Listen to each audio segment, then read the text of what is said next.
केंद्रीय आयुष मंत्री प्रतापराव जाधव यांनी आयुष विभागाची नियोजन बैठक घेत राष्ट्रीय आरोग्य मेळाव्याच्या तयारीचा आढावा घेतला. आयुर्वेदिक उपचार पद्धतीचा लाभ सर्वसामान्य नागरिकांना व्हावा या उद्देशाने आयोजित करण्यात आलेल्या राष्ट्रीय आरोग्य मेळाव्यात आयुष क्षेत्रात कार्यरत असलेल्या सर्वांनी सक्रिय सहभाग नोंदवावा असे आवाहन त्यांनी केले. 25 ते 28 फेब्रुवारी दरम्यान बुलढाणा जिल्ह्यातील शेगाव येथील 20वा मैदान आनंद सागर रोड येथे राष्ट्रीय आरोग्य मेळाव्याचे आयोजन करण्यात आले आहे. या मेळाव्याचे उद्घाटन भारताच्या राष्ट्रपती द्रौपदी मुर्मू यांच्या हस्ते होणार आहे. या पार्श्वभूमीवर 21 फेब्रुवारी रोजी शेगाव येथे आयुष आरोग्य क्षेत्रात कार्यरत व्यक्तींची नियोजन बैठक पार पडली. बैठकीत मेळाव्याच्या यशस्वी आयोजनासाठी विविध जबाबदाऱ्यांवर चर्चा करण्यात आली.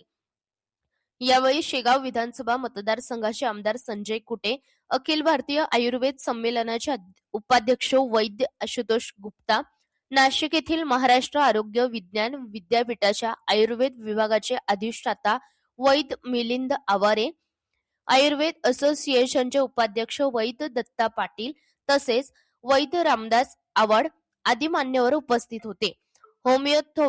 होमिओपॅथी चिकित्सा पद्धतीत कार्यरत असलेले अनेक तज्ज्ञ व वैद्य मोठ्या संख्येने उपस्थित होते.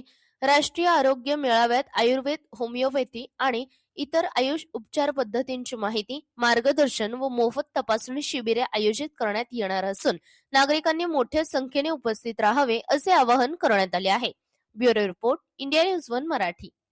जे काही जबाबदारी घेण्याचं स्वीकारलेलं असेल ते त्यांच्यावरती देऊन त्याचं काटेकोर पद्धतीनं नियोजन या ठिकाणी झालं पाहिजे. कारण की पहिल्यांदा या कार्यक्रमाच्या उद्घाटनासाठी आपल्या देशाच्या महामहिम राष्ट्रपती द्रौपदीजी मुर्मू या ठिकाणी येत आहेत.